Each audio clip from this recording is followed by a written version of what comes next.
It's 6 o'clock. We're going to call the meeting to order. The first item will be roll call. Brown. Here. Davis. Here. Gerke. Gray. Here. Now. Here. Walker. Say the pledge. I pledge allegiance to the flag of the United States of America and to the republic for which it stands, one nation, under God, indivisible, with liberty and justice for all. Everyone take a moment of silence if they like.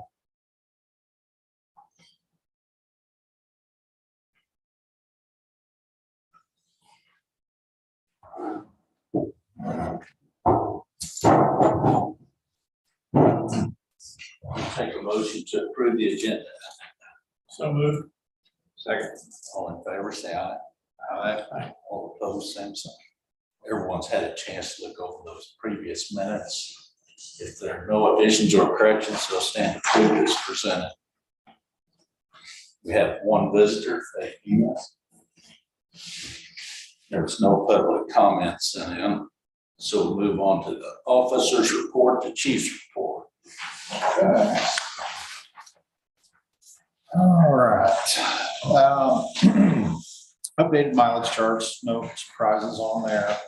I did want to point out some operational changes just kind of during the this fair time. We do this pretty much every year, but running lights and sirens, as you can imagine, through Sedalia, normal traffic is hard enough. Running through fair traffic is pretty pointless. You actually cause more havoc than there's a wake effect, and that is just what it sounds like. And it gets a little dangerous, so we kind of leave it up to the crews during this time to, rather than just take a dispatch determinant code and go lights and sirens per that, we give them a little latitude to decide whether or not it's worth running hot through town. So just an FYI thing, it's a safety issue. We are in the mutual aid agreement where is in effect with the State Fair Fire Department for the duration of Missouri State Fair.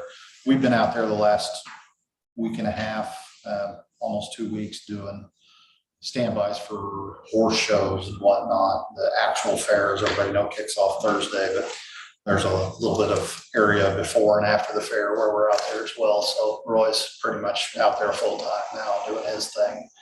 And so far so good out there. You know, there's been a couple of districts that had to pull back their offering of trucks just because of shortage of vehicles that we're all going through right now.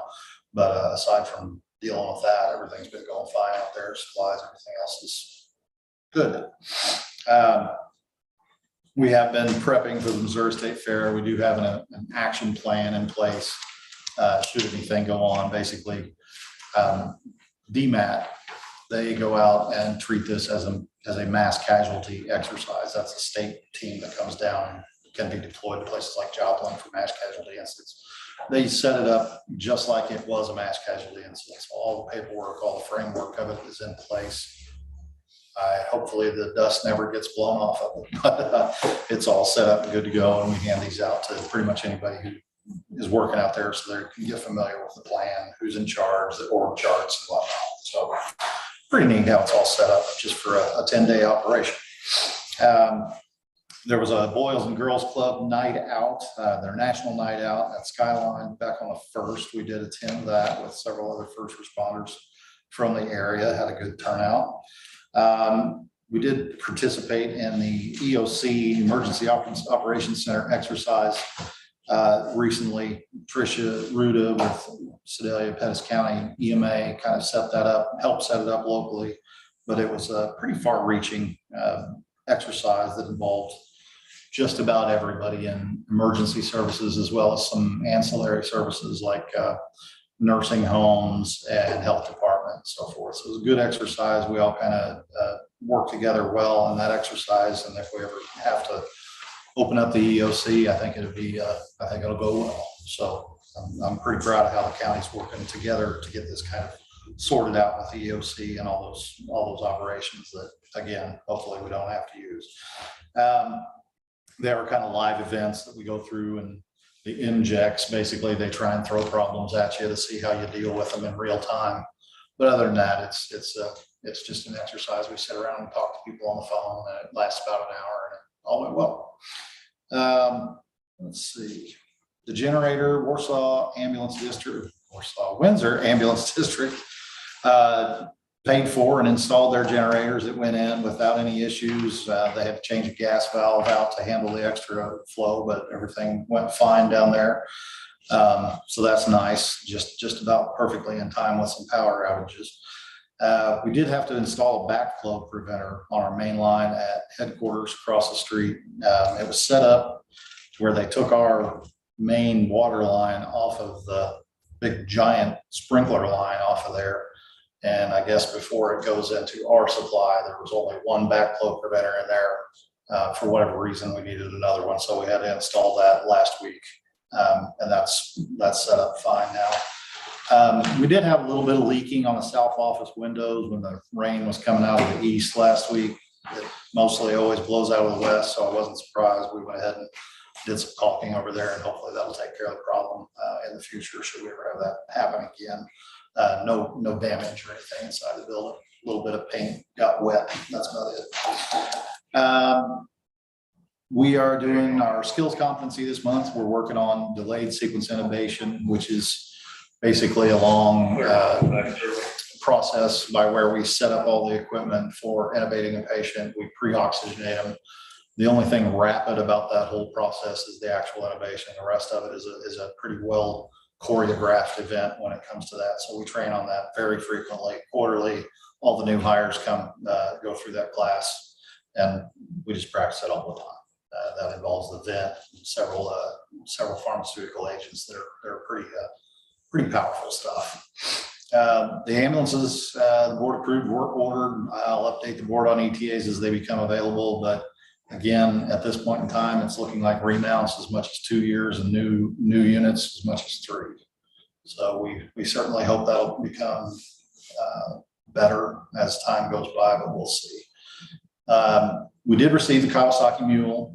It arrived. We accessorized it with quite a bit of stuff, the lights and so forth that we're going to put on it have been installed. Roy's done some work on it out at the fairgrounds actually in the last couple of days.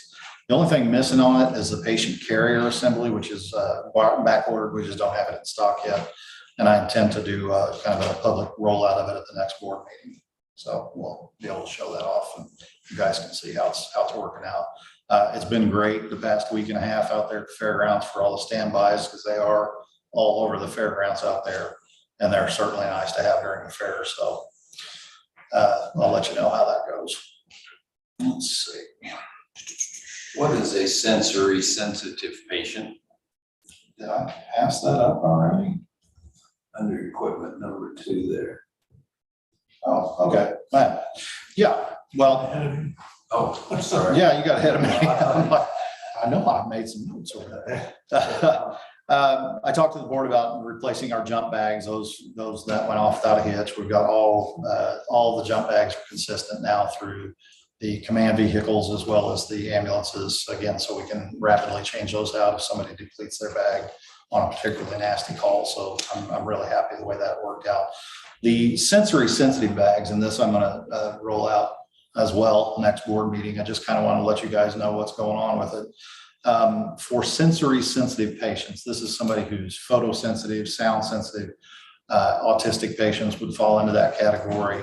Behavioral health patients, and there's some really simple little toys that we put in there that are, some of them make a little bit of noise, some of them are just tactile, they're all really cheap. There's a weighted blanket in there. There's a little bubble thing. Most of it is giveaway stuff. A few of the items are a little more expensive, but I'll give you a total cost per truck. We made about 15 kits, and we'll just replace the kits as we need to, or replenish the kits as we need to as we go along. But the cost per truck was minimal. I think the whole setup for the entire district was less than $500, and I think it'd be a really nice thing to have for our especially our kids that need them, our sensory sensitive kids. It's kind of a tongue twister a bit, but yeah, I've got a name. We have an employee with a couple autistic children that gave me some excellent tips on it, and we've been putting it together over the last couple of weeks. I'm excited to roll it out, but like I said, I'll officially do that at next board meeting and give Faith some more information on it as we go along. Yeah. So don't have anything to report from the 5229. They just had a meeting last week, and I haven't heard anything from that. Let's see. I do have 2 staff members out on maternity leave, one out on a little bit of paternity leave as well. We are still completing a couple interviews for our EMTs and paramedic positions that are outstanding. We've got most of those done. I believe 5 out of 7 have been done. And we found at least 3 really good candidates. I think the other 2 will be good. We've already met them. We haven't officially interviewed yet, so still working on that. And we do have 1 paramedic on duty for another 3 weeks, and then she'll be back in service. I don't anticipate any problems with that, but it'll sure be nice to have us staffed up like that again. The call volumes, we set a couple records back a couple months ago, and here in June and July, I think we've actually been a little lower than average. Our total call volume for PCAD was 706 in July and 92 down at Windsor. We're still getting some transfers out of Valley. We got 7 last month. So it's been hovering between 7 and 10 for the past few months down there. Pretty average month, but up here, the big numbers we had up here was the amount of refusals, which is not unusual for July. Lots of car wrecks turn out to be non-injury accidents and so forth. Actual transports were 470 versus 555 last year, so a pretty significant drop from last year. But overall, we're still ahead. That is all I have, John. Chief, if you forget Roman numeral 4 under 2. Under 2. Or, Oh, I was looking at 5, yes. Yeah, I do have some board HIPAA training. I don't know if I have it set up. I don't think I gave that to Ryan today. It's a PowerPoint. We can go through it. I think I was going to ask the board to be putting it on the agenda for next meeting when everybody's here. It's probably a 20-minute top presentation that you guys can sit through. It doesn't have to be in the actual board meeting. You do it afterwards. If you haven't had it, it's a good idea to sit around for it, but it's just a quick conversation on privacy. So if that's okay with Nick, we'll just plan on doing it next meeting. Yes, thank you. I did skip past that. That's all I have. Any other questions, sir?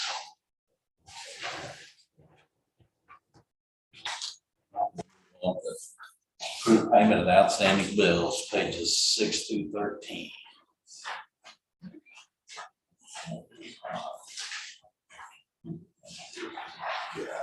Okay, you guys up there for me. Okay. I'm gonna get back.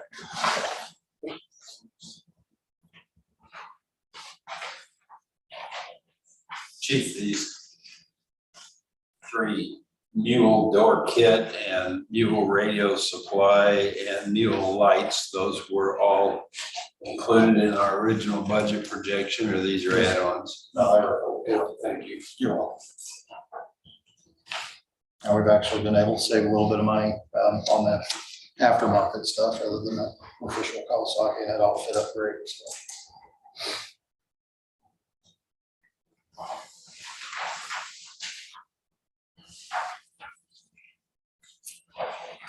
Who is that Zeller Fire and Ice? Are they local people? Yeah, that's Steve Zeiler. I'm probably pronouncing that wrong.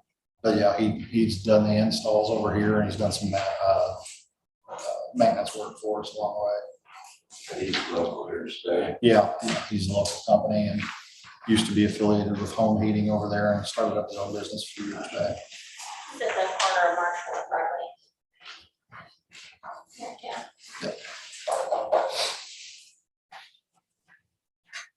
I move that we approve the payment of the outstanding bills. Do we have a second? Second.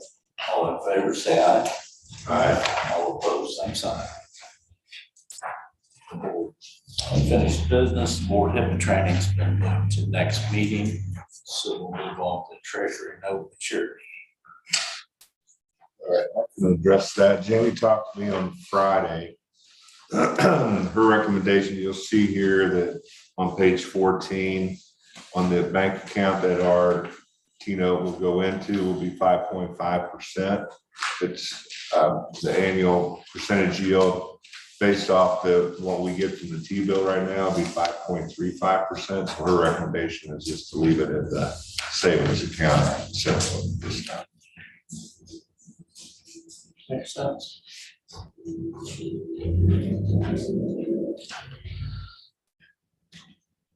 And she had a recommendation. Her recommendation was to For a fund, to put it in a particular fund. just in the savings account that it's in right now, it gets to 5.5. So just leave it like it. Savings or an interest bearing? Just, I think, I'm sorry, interest bearing check. So do we have a motion to move those funds to our checking account? So moved. Do we have a second? Second. All in favor, say aye. Aye. All opposed, same sign. Since we have no new business, I take a motion to go into closed session pursuant to RSMO 610.021. Section 2. So moved. Do we have a second?